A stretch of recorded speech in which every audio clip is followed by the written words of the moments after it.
Minsan napaisip ako kung saan ba magandang pumunta. Sa ilog? Dagat? Sa waterfalls? Bundok? Bundok na may dagat? Dagat na may bundok? Saan nga ba magandang pumunta? Ano kaya kung puntahan ko lahat?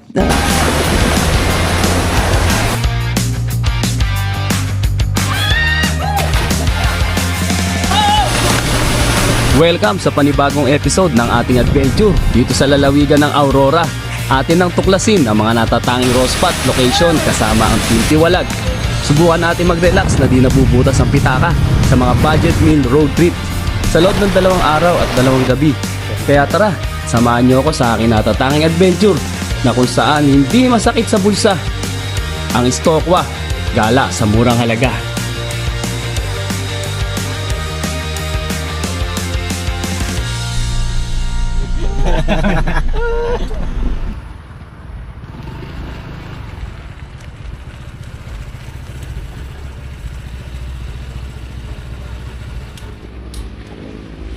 Hello, good evening mga guys.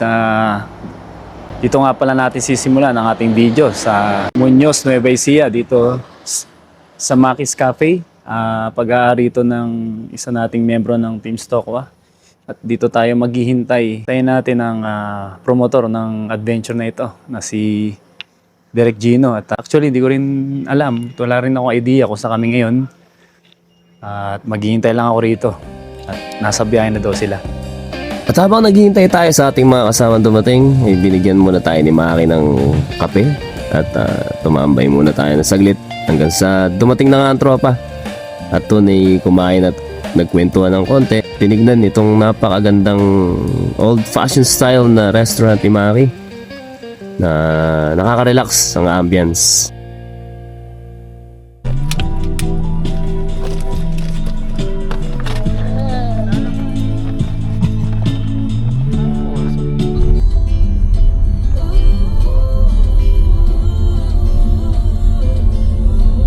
So nandito na nga tayo sa spot.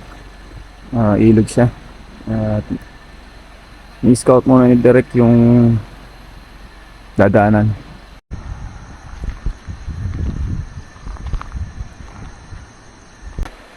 Ayun, nandun sila sa baba.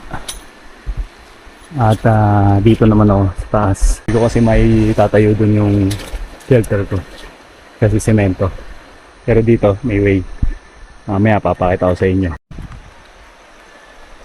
So yun nga, tapos na natin yung ating shelter at sinanda lang natin dito sa may part na may pader. So bato lang yung security niya. Ayan tinali ko lang sa bato. At hindi na malalaglag papunta yan doon. Kung malalaglag yan papunta sa akin. Kasi syempre nandun sila sa baba. Okay, bagsakan ng bato. So, hoy, secure na tayo dito. Yun, so ito na tayo, nakaiga na tayo dito sa pwesto natin. Medyo masikip pero okay naman, makakatulog naman ako dito. Kasi anong oras na rin, 4:44 na. May magliliwanag na mga 2 hours from now. So see you first thing in the morning, bukas, pag sikat ng araw. So good night muna.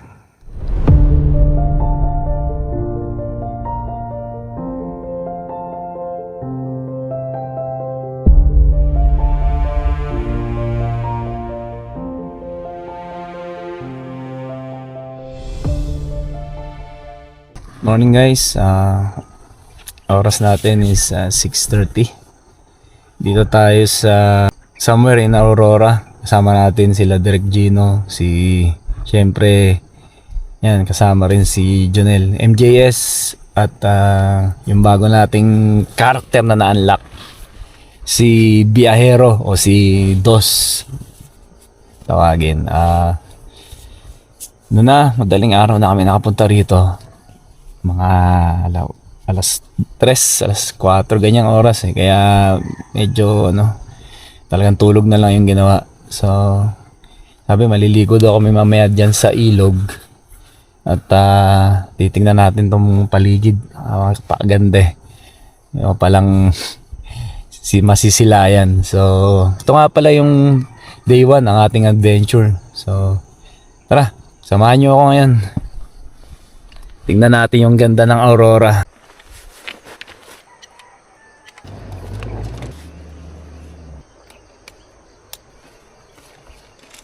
Makikita nyo, bundok. Yan. Itaas natin. Ayan o. Yan. Ayan yung paligid. Yan ang paligid. Oh. Nandun yung kabahayan. Tapos merong tulay doon. Yan. Kasi yan yung bundok. Papalibutan ng mga ulap. Walang signal at hindi ko mabuksan yung GPS. Pero dito maririnig mo lang yung lagaslas ng ilog, mga huni ng ibon.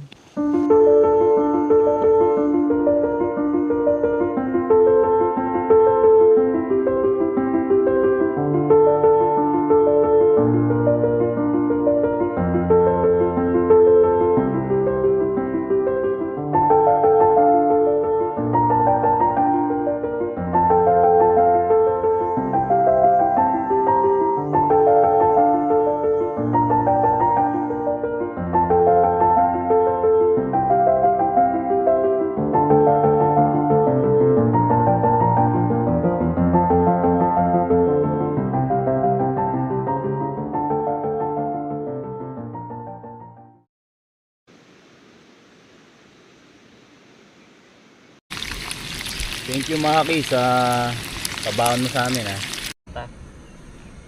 Ulo. Pili ah. Sa'yo, Derek, kahana. Ano? Basa ba? Ayun.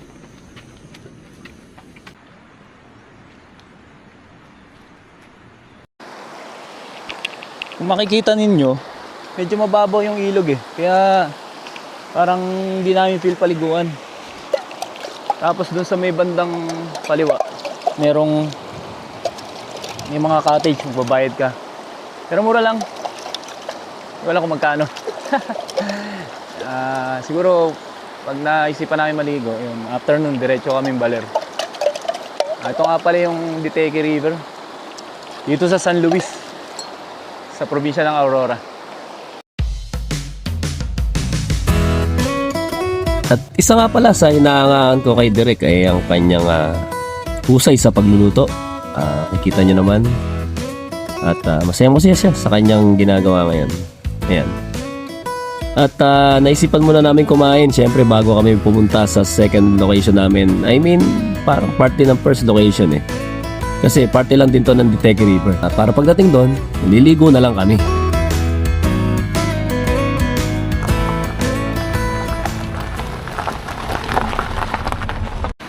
Bali, naisipan muna naming maligo dito bago kami pumunta sa second location sa Baler.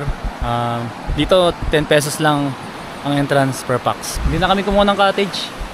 Dito na lang kami sa auto. Yun, so, enjoy natin to. Kung gusto mo ng mga ganitong klase ng adventure at makasali sa Team Stokwa, send ka lang ng proof photo mo na meron kang Freedcon Intercom sa email address ni Direct Gino. At siguradong mag-enjoy ka na. Hindi pa butas ang bulsa mo. Ganito kasi ang ideal na trip, lalo na ngayon ang mahal ng mga travel and tour trip. Kaya ano pa ang hinihintay mo? Tara na!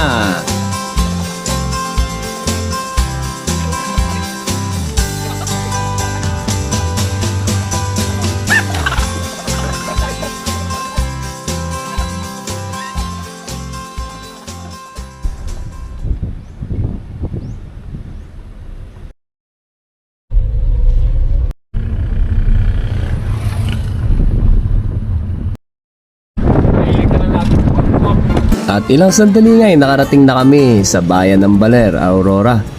Dito, nagpa-picture kami dito sa isa sa landmark nila, yung signage ng pangalan nila ng bayan ng Baler. Mabilisan lang kasi pinalis ka agad kami, bawal daw mag-park sa harap. Kaya isang mabilis na picture taking lang ginawa namin. So, ayun, forma tapos isang memorable na kuha mula sa tropa, Team Stokwa. At tumuko naman kami sa palengke ng Baler para bumili. Wala pa pala kaming bigas. Pamalengke na kami ni Dos. Kompleto na. Hindi na tayo maglumpit. Init nga lang. Naramdaman ko na ang gutom.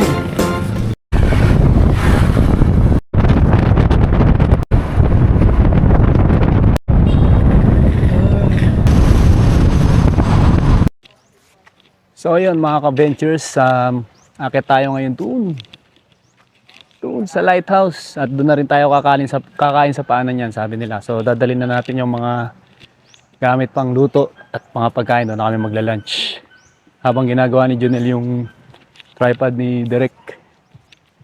Nabali yung thread eh. So kita-kits sa taas. Sa mga nagbabalak umakyat dito, ang entrance nga pala dito ay 35 pesos for day tour. At may mga libreng cottage sa tabi ng dagat. At hindi naman ganun kataasan yung akyatin, pero tapat nyo na hindi mainit kasi grabe ang init dito. Ang aming iluluto ngayon ay calderetang corned beef, courtesy of MJS and friends. Tingnan natin kung anong kakalabasan nito. Wait lang kayo dyan.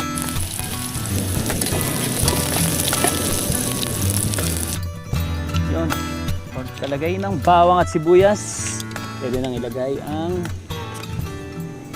patatas at carrots.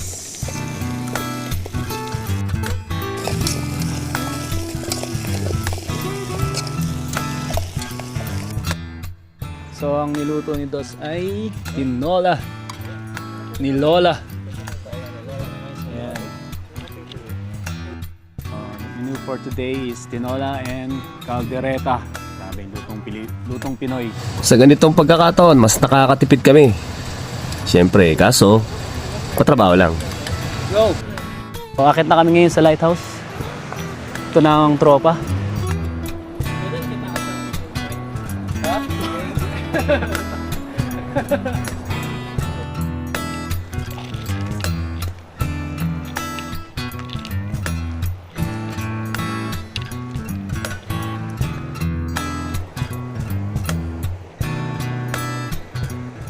Parang dito mababurn lahat ng calories na in-intake ko. Grabe.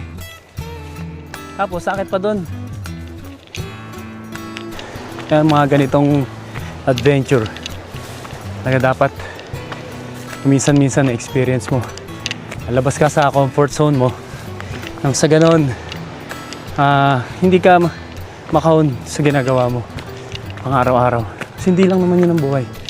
Kailangan din natin mag-explore at i-push yung sarili natin sa mga limits.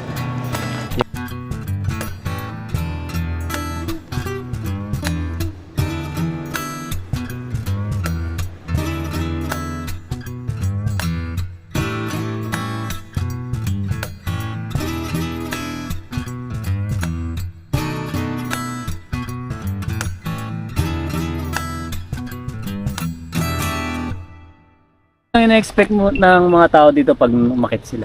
Siyempre, una sa lahat, magandang view. Pero expect nyo rin na medyo nakakapagod. Yan. Saka expect nyo rin na romantic siya, lalo pag sunset. So pag single kayo, huwag na lang siguro kayo umakyat muna. Postpone yan. Ah, So, chinek natin to para sa last stop natin ngayon, araw na to.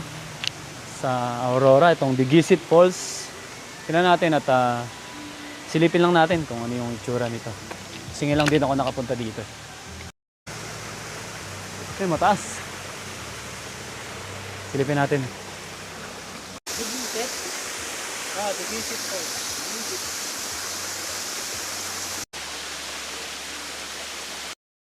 Digisit Falls. Ito yung entrance niya. Along this road dito, makikita nyo yung Raisdal Beach Resort. Katapat niya yan. So ayan yung beach resort ng Raisdal. Katapat niya yan.